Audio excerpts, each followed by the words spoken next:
Assalamualaikum warahmatullahi wabarakatuh.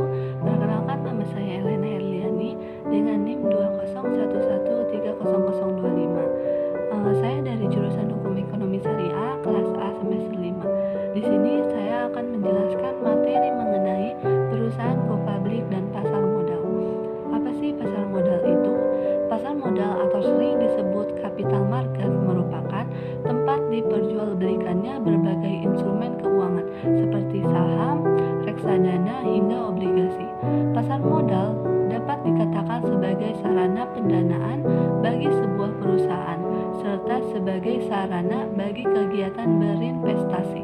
Adapun pengertian pasar modal secara umum adalah suatu sarana bertemunya para penjual dengan pembeli untuk melakukan transaksi guna memperoleh sebuah mobil. Dalam pasar modal, penjual ialah perusahaan yang memerlukan modal, yaitu sering disebut emiten, sedangkan pembeli sering disebut investor, ialah pihak yang akan membeli modal di perusahaan, di mana nantinya pasar modal akan mempertemukan pihak kelebihan modal dengan pihak memerlukan modal.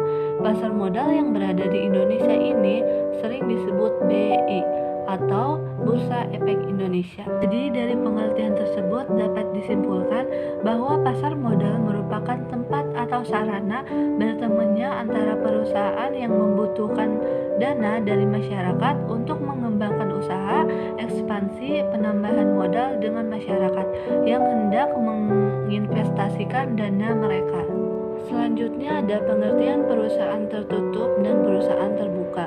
Berdasarkan Undang-Undang Perseroan Terbatas Nomor 40 Tahun 2007 UU PT atau PT, baik itu PT terbuka dan PT tertutup memiliki pengertian yang sama, yaitu perseroan terbatas atau PT ialah badan hukum yang merupakan perusahaan modal. Didirikannya berdasarkan perjanjian melakukan kegiatan usaha dengan modal dasar yang seluruhnya terbagi dalam saham dan memenuhi persyaratan yang ditetapkan dalam undang-undang ini serta peraturan pelaksanaannya. Menurut Munir Puandi, perusahaan tertutup ialah suatu perusahaan terbatas yang belum menawarkan sahamnya kepada masyarakat melalui penawaran umum serta jumlah pemegang sahamnya butuh pencapaian perusahaan terbuka. Sedangkan perusahaan terbuka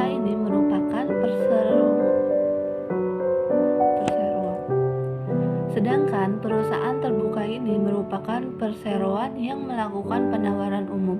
Menurut Munir Puandi, perusahaan terbuka ialah perseroan terbatas yang telah melakukan penawaran umum atas sahamnya atau sudah memenuhi syarat dan telah memproses dirinya menjadi perusahaan publik. Selanjutnya ada perbedaan perusahaan terbuka dengan perusahaan tertutup. Melihat dari dasar hukumnya, perusahaan tertutup yang pertama UU PT dan PP-nya, yang kedua Undang-Undang Cipta Kerjanya.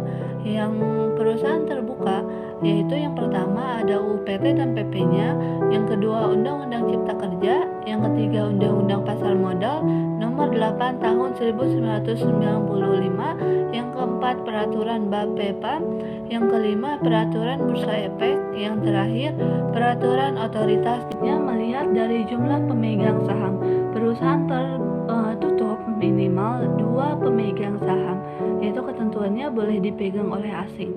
Perusahaan terbuka minimal 500 pemegang saham, itu pun ketentuannya boleh dipegang oleh asing. Selanjutnya ada penawaran sahamnya. Perusahaan tertutup tidak melakukan penawaran saham ke masyarakat publik, sedangkan perusahaan terbuka melakukan penawaran saham ke publik atau masyarakat. Selanjutnya melihat dari pendaftaran saham di Bursa Efek. Perusahaan tertutup tidak berkewajiban melakukan pendaftaran saham di Bursa Efek, sedangkan perusahaan terbuka berkewajiban melakukan pendaftaran saham di Bursa Efek. Yang terakhir melihat dari jumlah pasar modalnya. Perusahaan tertutup modal sekurangnya 50 juta, sedangkan perusahaan terbuka modalnya sekurangnya 5 miliar. Selanjutnya yaitu proses go public. Yang pertama yaitu ada tahap persiapan. Tahapan tersebut mempersiapkan segala sesuatunya yang berkaitan dengan proses go public. Yang kedua yaitu ada tahap pengajuan pernyataan pendaftaran, yaitu tahapan ini calon emiten melengkapi dokumen-dokumen pendukung yang nantinya akan diserahkan kepada Bapepam. Yang ketiga yaitu penawaran saham. Tahapan ini menawarkan saham terhadap masyarakat. Yang terakhir pencatatan saham, yaitu tahapan ini saham akan dicatat di Bursa Efek Indonesia atau sering disebut BI. Ada para pelaku pasar modal. Yang pertama yaitu ada emiten. Emiten ini merupakan pihak yang melakukan penawaran umum. Yang kedua ada penjamin emisi efek, pihak yang membuat kontrak dengan emiten. Yang ketiga ada investor atau pemodal. Pemodal ini berupa perorangan atau lembaga yang menanamkan modal. Yang keempat yaitu ada penunjang pasar modal yang dapat dibagi menjadi dua. Yang pertama ada bursa efek. Bursa efek ini yang menjalankan serta menyediakan sarana guna mempertemukan penawaran jual dan beli. Yang kedua yaitu ada biro administrasi efek, pihak yang berperan melaksanakan penetapan pemilikan emiten. Yang terakhir yaitu ada prosesi penunjang pasar modal yang memiliki peran sebagai penanggung jawab. Yang pertama, akuntan publik, konsultan hukum, penilai, notaris, dan Bapepam. Selanjutnya yaitu ada penegak hukum di pasar modal. Seperti yang sudah diatur dalam pasal 100 Undang-Undang Pasar Modal, Bapepam merupakan lembaga yang berwenang untuk menetapkan, memeriksa pihak-pihak. Selanjutnya yaitu penegak hukum di pasar modal. Seperti yang sudah diatur dalam pasal 100 Undang-Undang Pasar Modal, Bapepam merupakan lembaga yang berwenang untuk memeriksa pihak-pihak yang diduga melakukan atau terlihat dalam pelanggaran terhadap Undang-Undang Pasar Modal. Dalam penegakan hukum, Bapepam berwenang untuk yang pertama menerima laporan, yang kedua melakukan penggeledahan, yang ketiga melakukan pemanggilan, yang keempat memeriksa catatan, yang kelima melakukan penyitaan, yang keenam mengenakan sanksi administrasi atau pidana. Selanjutnya, apa sih kriteria yang menjadi perusahaan go public? Yang pertama yaitu melakukan izin kepada pemerintah, yang kedua yaitu minimal 500 orang, yang ketiga perusahaannya memiliki penghasil. Jumlah investornya kurang lebih dari 300 pihak yaitu papan pengembang, dari 500 pihak yaitu papan utama. Strukturnya harus jelas, asetnya kurang lebih minimal 1 miliar. Perusahaan go public adalah perusahaan yang menjual sahamnya di Bursa Efek. Adapun alasan mengapa perusahaan harus melakukan go public atau penawaran umum di pasar modal. Adapun alasan mengapa perusahaan harus melakukan go public untuk meningkatkan nilai ekuitas perusahaan sehingga perusahaan memiliki struktur permodalan yang optimal dan mempermudah akses perusahaan untuk menertibkan surat hutang baik jangka pendek maupun jangka panjang. Adapun manfaat mengapa perusahaan harus melakukan go public.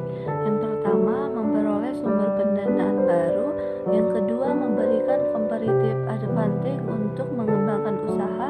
Yang ketiga, melakukan merger atau akuisisi. Yang keempat, meningkatkan kemampuan going center.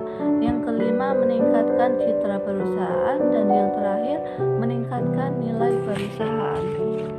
Sebuah perusahaan yang melakukan go public tidak hanya mendapatkan keuntungan tetapi ada pun kerugiannya, yaitu salah satu kelemahan utama go public menggunakan IPO adalah terkait dengan waktu dan biaya untuk menjalankan proses tersebut. IPO biasanya menyita waktu. Selama proses tim manajemen perusahaan kemungkinan akan fokus dengan IPO. Itu mungkin menyebabkan proses bisnis sedikit terganggu. Apakah perusahaan kecil bisa melakukan go public? Jawabannya itu tidak bisa, karena untuk melakukan go public kita harus mempunyai perusahaan sendiri dan kita juga harus berbentuk badan hukum perusahaannya. Dan mengapa perusahaan yang melakukan go public wajib menyampaikan laporan keuangan keuangan ke publik? Jawabannya yaitu, semua perusahaan go public wajib untuk menyampaikan laporan keuangannya yang disusun sesuai dengan standar akuntansi keuangannya dan telah diaudit oleh akuntan publik atau bisa disebut OJK. Apakah perusahaan kecil bisa melakukan go public? Jawabannya itu tidak bisa, karena untuk melakukan go public kita harus mempunyai perusahaan sendiri dan kita juga harus berbentuk badan hukum perusahaannya.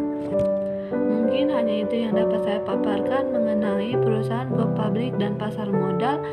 Kurang dan lebihnya mohon maaf. Wassalamualaikum warahmatullahi wabarakatuh.